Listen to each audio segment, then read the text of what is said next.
जम्मू कश्मीर में विशेष कैबिनेट बैठक बुलाई गई है। पहलगाम हमले के बाद उमर सरकार ने ये बैठक बुलाई है, सुरक्षा को लेकर संदेश दे रही है उमर सरकार। बड़ी जानकारी आप तक पहुंचा रहे हैं, जहां पहलगाम हमले के बाद उमर सरकार ने ये बैठक बुलाई है, सुरक्षा को लेकर संदेश दे रही है उमर सरकार। बड़ी जानकारी, जहां जम्मू कश्मीर में विशेष बैठक बुलाई गई है।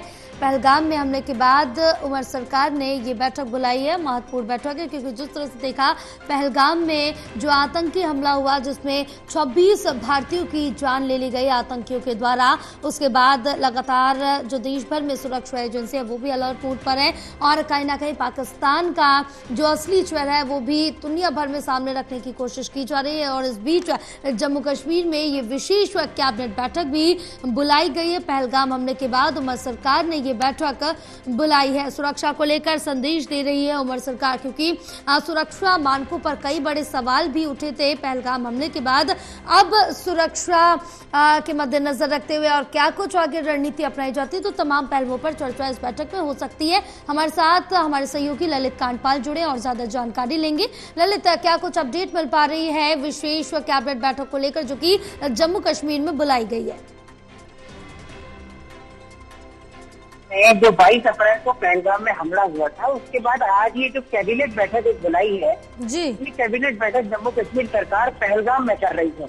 और पहलगाम में इस कैबिनेट बैठक को करने के पीछे जो मकसद है वो मकसद ये है कि वहाँ पर 22 अप्रैल के बाद से लगातार जो है टूरिस्ट की संख्या बहुत कम हो गई है, लगभग एक तरह से काफी कम हो गई है। तो सरकार जो है सुरक्षा को लेकर एक संदेश देने की कोशिश कर रही है कि जब वहाँ कैबिनेट बैठक की जा सकती है तो फिर टूरिस्ट भी आसानी से आ सकते हैं।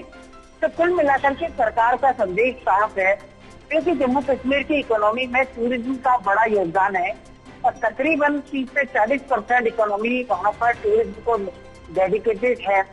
तो ऐसे में सरकार कोशिश कर रही है कि अपने इस सेक्टर को रिवाइव किया जाए।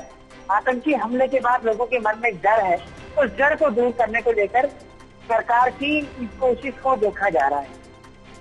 बिल्कुल, लेकिन इतनी जल्दी सारी चीजें अगर हम बात करें तो संभव नहीं हो पाएंगी कि डर को निकाला जाए, क्योंकि लोगों में कहीं ना कहीं जो 26 लोगों को खोया है, देश के मासूम लोगों की जान गई है, तो एक सुरक्षा के मानकों पर भी, सुरक्षा के मापदंडों पर भी ये बड़ा सवाल उठ रहा है। बहरहाल काफी लंबे समय बाद ये बैठक की गई, जो कि कहा जा रहा था कि पहले ये बैठक की जानी चाहिए थी। देखिए, बैठक पहलगाम में आज की जा रही है, तो ये तो एक तरह से आप ये कह सकती हैं कि सरकार की तरफ से संदेश दिया जा रहा है। तो ऐसा अक्सर हमने देखा है कई जगहों पर, जहाँ पर भी सुरक्षा को लेकर थ्रेट होता है तो वहाँ पर सरकार बड़े आयोजन करती है, जिससे कि सुरक्षा को लेकर एक तरीके से लोगों के मन में डर निकाला जा सके। रही बात की जल्दी निकलेगा या बाद में निकलेगा, सरकार को लगातार इस तरह के प्रयास करते रहने होंगे, जिसके कारण जो है वहाँ पर लोगों में, वहाँ जाने वाले टूरिस्ट को ये लगे कि हाँ वहाँ पर सुरक्षा है। हालांकि अब ये कितनी जल्दी संभव हो पाएगा ये थोड़ा देखने वाली बात होगी। बिल्कुल, ये तो वक्त के साथ ही पता चलेगा। बहरहाल ललित, तमाम जानकारी साझा करने के लिए बहुत शुक्रिया आपका।